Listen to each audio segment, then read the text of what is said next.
আজ আমি আপনাদের সামনে এমন একটা বিষয় নিয়ে হাজির হয়েছি যেটা শুধু আমার মনের কথা না, বাংলাদেশের অধিকাংশ পুরুষের মনের কথা। তারা বলে না, কিন্তু আজ আমি বলবো।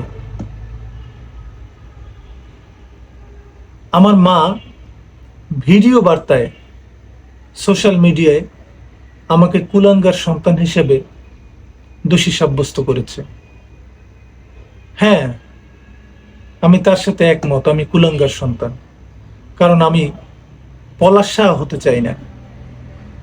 কারণ আমরা যে বাঙালি, যতক্ষণ পর্যন্ত মানুষ আত্মহত্যা না করবে ততক্ষণ পর্যন্ত সে যে কতটা ব্যথায় ছিল, কতটা কষ্টে ছিল, তা মানুষ জানতেও চাইবে না।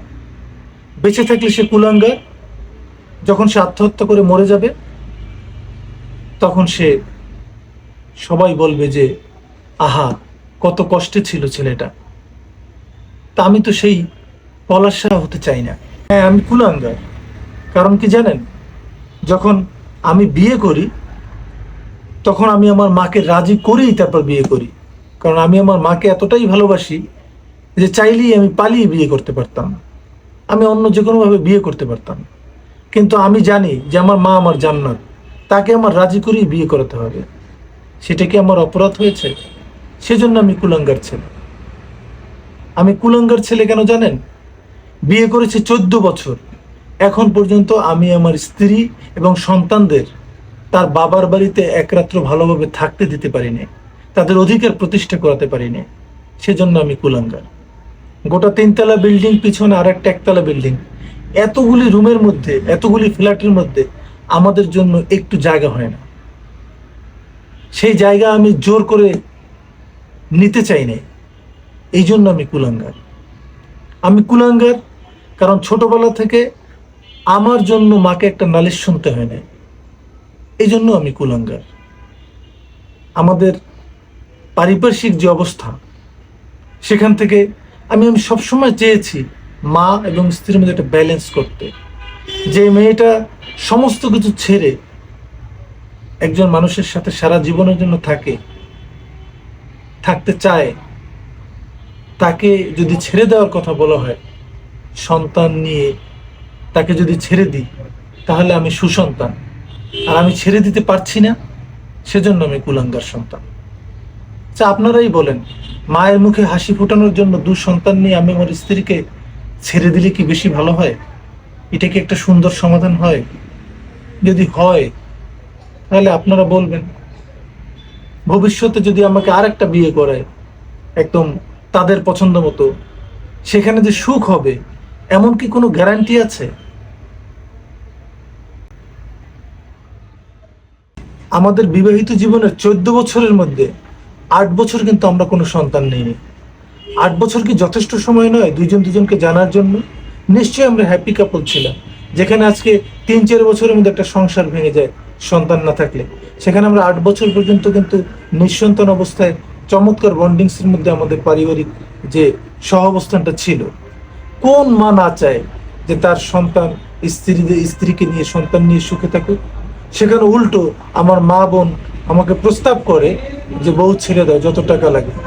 তা আমি যদি বউ ছেড়ে দিতাম তাহলে আমি হতাম সুসন্তান। আর আমি যে বউ ছাড়ি নেই, সে কারণে আজকে আমি কুলাঙ্গার সন্তান।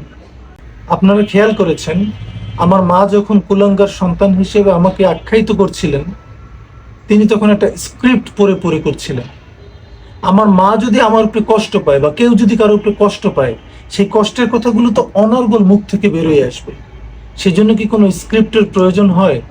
আপনারা কি একবারও ভেবে দেখেছেন যে তাকে স্ক্রিপ্ট তৈরি করে দিল কে? সেই স্ক্রিপ্টের কথা বলার পরে কাদের লাভ হবে? একটু আপনারা চিন্তা করে দেখেন। আমি কাউকে অভিযোগ দিতে চাই না, আপনাদের চিন্তার খোরাক উন্মুক্ত থাকলো। একটা সত্যকে যদি সারা পৃথিবীর মানুষও মিথ্যা বলে, আর একটা মিথ্যাকে যদি সারা পৃথিবীর মানুষ সত্য বলে, সত্য কোনোদিন মিথ্যা হয়ে যাবে না, আর মিথ্যা কোনোদিন সত্য হয়ে যাবে না। হয়তো কিছুদিন সেটা স্টেবল থাকতে পারে, কিছুদিন সেটা প্রচলিত থাকতে পারে, কিন্তু আসল সত্য একদিন বেরিয়ে আসবে। মিথ্যা মিথ্যাই থেকে যাবে, আর সত্য ঠিকই প্রতিষ্ঠিত হবে। আমি আবারও বলছি আপনাদের, আমার মা যেভাবে যাই বলেছেন তার উপরে আমার কোনো ক্ষোভ, রাগ, অভিমান কিছুই নেই। আমি যেটা চেয়েছি যে সে যদি তার মেয়েদের সাথে ভালো থাকে, ভালো থাকতে পারে, তাহলে আমি তার কাছ থেকে দূরে সরে যাই। মায়ের কাছে তো সন্তান সবাই সমান, ছেলে মেয়ে সবাই। তাহলে আমি গিয়ে বিয়ের পরে একটা ঈদও সুন্দর মতো করতে পারি না? আমার কি মন চায় না আমার জন্মস্থানে আমি হেঁটে বেড়াই, আমার বাচ্চাদেরকে পরিচিত করাই দিই আমার স্কুলকে, আমার খেলার মাঠ, আমার যেখানে যেখানে আমি বিচরণ করেছিলাম সেই জায়গাগুলি আমার সন্তান জানুক? আপনারা সবসময় দেখেছেন যে আমি শ্বশুর বাড়িতে গিয়ে আমার সন্তানের বা আমাদের যে ভিডিও বা আমরা যা করি সেগুলো ওখানে করি। সেই লতা পাতা, শাক সবজি, খাল, পুকুর, খাওয়া দাওয়া সবই শ্বশুর বাড়ির সিনারি। আপনারা কি কখনো কোনোদিন একটা সিঙ্গেল শর্ট, সিঙ্গেল একটা ভিডিও ক্লিপস আপনারা দেখেছেন যেটা আমার বাড়ি, আমার প্রত্যেক বাড়িতে হয়েছে? তাহলে আমরা কি করে সেখানে, আপনারা দেখেন যে আপনারা দেখেছেন যে আমার মা ভিডিওতেই বলেছে যে বিয়ের সময় সে আমার স্ত্রীকে, সে এবং আমার দিকের আত্মীয় স্বজন মানতে পারেনি। তাহলে একবার ভেবে দেখুন, যাকে মন থেকে মানতে পারেনি তাকে যদি আমার সংসারে আসতে কতটা নির্যাতন সহ্য করা লাগতে পারে। সেই জায়গাটাকে ক্লিয়ার করার জন্য আমি ব্যালেন্স করে আমি আলাদাভাবে থেকেছি। আমি আমার মাকেও কষ্ট দিতে চাই নাই। সে তার জগৎ নিয়ে, তার অন্য অন্য মেয়েরা আছে, অন্য যারা আছে, তার পৈতৃক বাড়ি যেখানে সে থেকেছে সেসব নিয়ে সে ভালো থাকুক। আমি আমার মায়ের সাথে একটা সুন্দর সম্পর্ক বজায় রেখেছি। কিন্তু আজও পর্যন্ত আমি আমার স্ত্রীর যে অধিকার স্বামীর, সেটা আমার বাড়িতে আমি প্রতিষ্ঠা করতে পারিনি। আপনারা খেয়াল করেছেন যে আমার মা কিন্তু একটা গুরুতর অভিযোগ করেছেন। যে অভিযোগটা হচ্ছে যে আমার বাসায় যখনই তিনি আসেন তখন তিনি কান্নাকাটি করে তারপরে এখান থেকে যেতে হয়। আচ্ছা, আপনাদের পরিষ্কার করে আমি একটা কথা বলি, আমার বাসায় আমার বোন মুন্নিয়ে পাশ আসছে, তার ছেলে জয়, আপনারা অনেকে জানেন, জয় আসছে রিহ্যাব থেকে, রাজাপুরে থাকতে পারবে না, আমার বাসায় এসে মাসের পর মাস থেকেছে। আমার বউ স্টিল নাও তখন প্রেগনেন্ট অবস্থায় রান্না করে আমার ভাগ্নেকে খাওয়াইছে। প্রেগনেন্ট অবস্থায় 9 মাসের প্রেগনেন্ট অবস্থায় আমার বোন আসছে, তাকে রান্না করে খাইয়েছে, তাকে কিন্তু কোনো কাজ করতে দেয়নি। আমার বাসায় আমার ভাগ্নিরা আসে, সবাই আসে। আমার বউ এত খারাপ যে আমার বাসায় এসে আমার মাও মাসের পর মাস থাকতে পারে, কোনো সমস্যা হয় না। আপনারা দেখছেন মাঝে মধ্যে সে এতই আনন্দিত ছিল, মাঝে মধ্যে সে আমাদের সাথে কোনো কোনো ভিডিওতে অংশগ্রহণ করেছে উইলিংলি। এই আমার বাসায় থাকতে তাদের কোনো সমস্যা হয় না। যখন আমরা বা আমার ওয়াইফ সেখানে আমার বাড়িতে যায়, তখন তারা এতই ভালো যে সেখানে একদিনের বেশি থাকতে পারে না। কারণ সেখানে তো আমার বোনেরা থাকে আমার মায়ের কাছে, তাকে পরামর্শ দেওয়ার জন্য।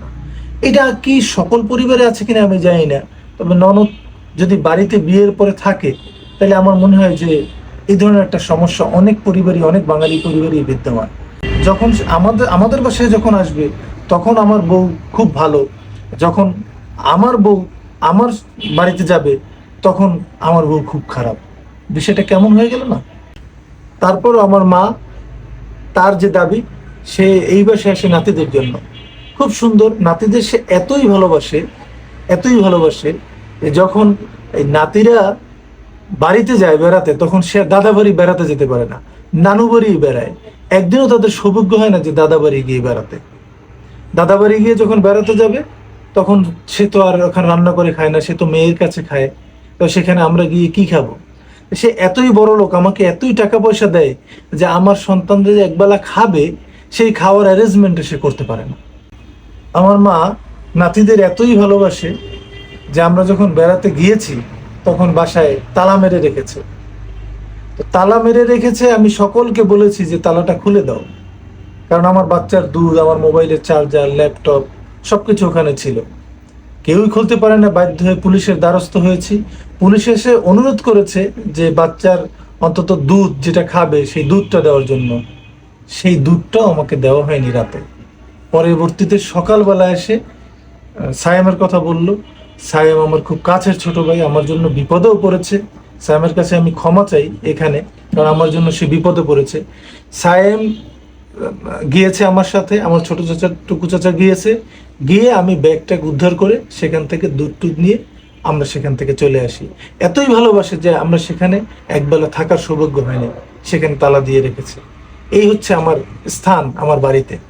আমার মা রাত্র 1টার সময় পুলিশকে বলে তার জীবনের ঝুঁকি আছে আমি যদি বাসায় ঢুকি।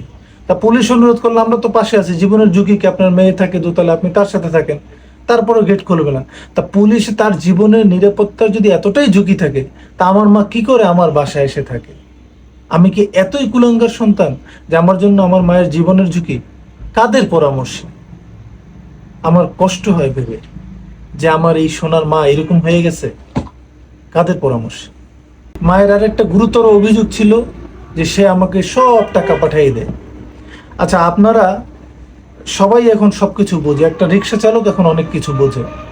আপনারা ধরেন ঢাকায় 5 রুম নিয়ে একটা বাসা, বাচ্চাদের লেখাপড়া, যাতায়াত সব কিছু মিলে যে টাকা আমার খরচ হয়, তার 10 ভাগের 1 ভাগ টাকা আমার রাজাপুরের বাসা থেকে ইনকাম হয় না। তারপরে আমার মা থাকা খাওয়া তার মতো করে সে আমাকে কত টাকা পাঠিয়ে দেয়। তো সে লোন টোন তুলে আমাকে টাকা পাঠায়। সে কি ব্যবসা করে যে তাকে কত লক্ষ টাকা লোন দেবে? সে লোন, তার বাসার টাকা সব যদি আমাকে দিয়ে দেয়, সে খায় কি? আর ঢাকায় কি রাজাপুর থেকে টাকা পাঠাইয়া ওই আমাদের বাসার থেকে, তাতে কি ঢাকায় চলা সম্ভব? এটা কি মানে, এটা কতটা হাস্যকর হতে পারে? কে তাকে এই স্ক্রিপ্ট লিখে দিয়েছে? তারা কি এতটুকু চিন্তা করে না যে ঢাকায় খরচ কি পরিমাণ হয়? রাজাপুরের বাসার টাকা দিয়ে কি ঢাকার খরচ চলে? মানে মানে মানে গিনিপিকের উপরে বিভিন্ন কিছু প্রয়োগ করে না? তো মাকে গিনিপিক বানিয়ে, আমি বলছি না কারা বানিয়েছে, সেটি ঠিকই বের হয়ে যাবে, আমার রক্তের লোকজনই, আপনারা সহজে অনুমান করে নেবেন। মাকে গিনিপিক বানিয়ে তার মুখ থেকে এই ধরনের মানে অযৌক্তিক কথাবার্তা বের করেছে। সবচেয়ে গুরুত্বপূর্ণ বিষয়, সে যেটা ভিডিওতে বলেছে যে আমরা বাসা দখল করতে গিয়েছি। হ্যাঁ, আশ্চর্যের বিষয়, উনি যে সোফায় বসে এই ভিডিওটি করেছে, সেই সোফাটিও আমি পাঠিয়ে দিয়েছি ঢাকা থেকে আরো 5-6 বছর আগে, যেন আমরা থাকবো। আরো অনেক অনেক ফার্নিচার, ড্রেসিং টেবিল, খাট, ডাইনিং টেবিল, এগুলি পাঠিয়ে দিয়েছি কারণ আমরা থাকবো। সেই জন্য আজকে সেই জায়গায় আমরা নেই, আমরা ঢাকায় আছি। আমরা এমনভাবে দখল করে আসছি, সে যে 3 তলায়, সেখানে বড় বোনের মানে আমার বড় বোনের ছেলে থাকে, দোতলায় আমার ছোট বোন থাকে, তার পাশে আমার ভাই থাকে, আর নিচতলায় পিছনের সামনের পিছনে সব ভাড়া দেওয়া। সে ভাড়াটারা কে উত্তোলন করে সেটা আমি আর নাই বলি, আপনারা খোঁজ খবর নিয়ে জানবেন যে তার একটা টাকাও আমার পকেটে আসে কিনা। এই কথাগুলা বলার কারণ হচ্ছে যে অনেকেই আমাকে ভুল বুঝেছেন। কারণ প্রথমে একটা ভিডিও চলে আসছে, এখন তো হুজুগের যুগ বাংলাদেশে, মানে ওটাকে কি বলে, যে গুজব, কোনো কিছু হলেই অনেক কিছু ইমোশন, গুজব, আবেগ, এইসবের। আমি যেগুলো বলছি, আমি দায়িত্ব নিয়ে বলছি। আমি আপনাদের যেরকম মাইনুল ছিলাম, আমি আপনাদের মাইনুল এখনো সেরকমই আছি, ভবিষ্যতে আমৃত্যু আপনাদের মাইনুল সেরকমই থাকবে। আমার বিন্দুমাত্র কোনো কিছুর এই পার্থিব জীবনে লোভ নেই। যতটুকু 4টা ডাল ভাত খেয়ে বেঁচে আছি, বাচ্চা সন্তান নিয়ে আমরা অনেক সুখে আছি, আমরা অনেক ভালো আছি। আমরা এভাবে ভালো থাকতে চাই। বিশেষ করে আমার যারা বন্ধুরা আছে, অনেকে অভিযোগ করেছে যে মায়ের সাথে সংঘাত। মায়ের সাথে কখনো সংঘাত হয় না। যদি সংঘাত করতে চাইতাম, পুলিশ বাসায় গিয়েছে শুনে, পুলিশ নিজে বলেছে যে মাইনুল ভাই আপনি মামলা করেন, আমরা সাক্ষী দেব। কারণ পুলিশ যে পরিমাণ অপমানিত হয়েছে তাদের দ্বারা, আমি ওই বাসার সন্তান হিসেবে আমি কি আমার জায়গা পেতে পারি না? সেই তালা মেরে যখন রেখেছে, আমি বাচ্চার দুধ যখন আনতে পারিনি, পুলিশ বারবার অনুরোধ করছিল অন্তত বাচ্চার দুধটা দেন, আর মাইনুল ভাইয়ের মোবাইলের চার্জার, ল্যাপটপ এগুলো একটু দেন, তারা কিন্তু সেটা দেয় নাই। পুলিশ তখন অধৈর্য হয়ে বলেছে মাইনুল ভাই আপনি মামলা করেন, আমরা সাক্ষী দেব প্রয়োজন বলে। আমি সেই কুলাঙ্গার সন্তান যে মায়ের বিরুদ্ধে মামলা করতে পারি না বলি আমি এখনো কুলাঙ্গার সন্তান। কথাগুলো বলার কারণ এগুলি একেবারে ঘরের কথা, এগুলি কখনো সোশ্যাল মিডিয়ায় বলা উচিত না। সবকিছু জেনে বুঝে তারপরে বাধ্য হয়ে বলছি, কারণ রাজাপুরের বা আমাকে একটা শ্রেণীর লোকজন ভালোবাসে, আমার বন্ধুরা আছে তারা একটা ভুল বুঝে আছে, আমার ছাত্রছাত্রী আছে তারা একটা ভুল বুঝে আছে, আমার যারা শুভাকাঙ্ক্ষী তারা আমার সাথে মিলাতে পারে না যে আসলে মাইনুল ভাই কি এরকম। আমি আপনাদের মাইনুল ভাই যেমন ছিলাম তেমন আছি, ভবিষ্যতে এমনই থাকবো, এভাবেই আমৃত্যু থেকে যেতে চাই। আপনারা আমার কোনো কথায় যদি আপনাদের সন্দেহ হয়, আমার কোনো কথায় যদি আপনাদের মনে হয় যে আমি মিথ্যে বলছি, তাহলে আপনাদের জন্য উন্মুক্ত রইল।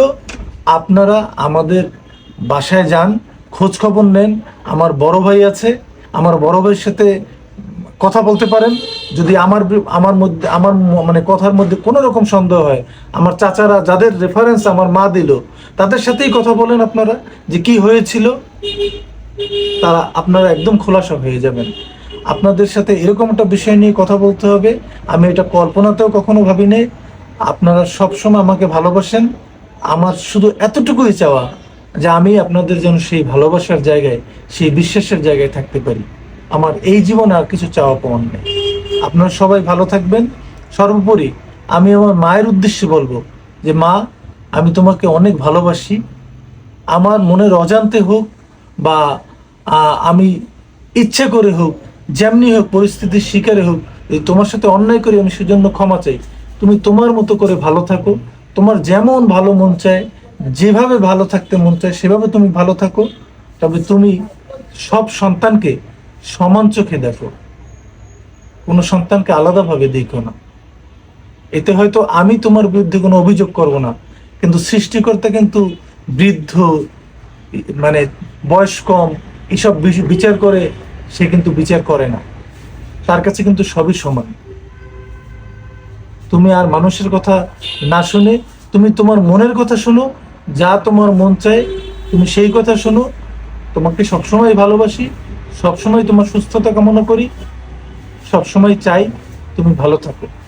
আমি স্পষ্ট করে আমার বোনদেরকে বলতে চাই, বিশেষ করে আমার বোন মুন্নি আপা এবং মঞ্জিল আপা, আপনাদেরকে অত্যন্ত শ্রদ্ধা করি। আপনারা দয়া করে মায়ের কানে আর কোনো বিষ ঢালবেন না এবং মায়ের মাথাটা সুস্থ রাখতে দেন। যদি পলাশ সাহার মতো কোনো অনাকাঙ্ক্ষিত ঘটনা আমার জীবনে ঘটে যায়, সেজন্য আমার দুই বোন এবং মা দায়ী থাকবে। আর সেই সাথে আমি যারা বিভিন্নভাবে কমেন্টস করেছেন, জাজ না করি আমি তাদেরকেও বলবো, সেই বড় মানে মহান রাব্বুল আলামিনের কাছে আমি তাদেরকেও দায়ী করব যে যারা কোনো রকম সত্য মিথ্যাকে যাচাই না করে নানান রকম কমেন্টস করেছেন। আপনাদের উচিত যাচাই বাছাই করে সত্যকে সত্য বলা, মিথ্যাকে মিথ্যা বলা। কোনো মানুষই পাপের ঊর্ধ্বে না, কোনো মানুষই অপরাধের ঊর্ধ্বে না। আমি যদি অপরাধ করে থাকি, অবশ্যই মহান সৃষ্টিকর্তা আমাকে সেই শাস্তি দেবেন। আর যদি অন্য কেউ কোনো অপরাধ করে থাকে এবং আপনাদের প্রয়োজনে অপরাধের মাত্রা বৃদ্ধি পায়, সেজন্য আপনাদের শাস্তি চাব না, আপনাদের রাব্বুল আলামিন যেন হেদায়েত করেন। আল্লাহ রাব্বুল আলামিন সবাইকে ভালো রাখুক। সবার জন্য শুভকামনা।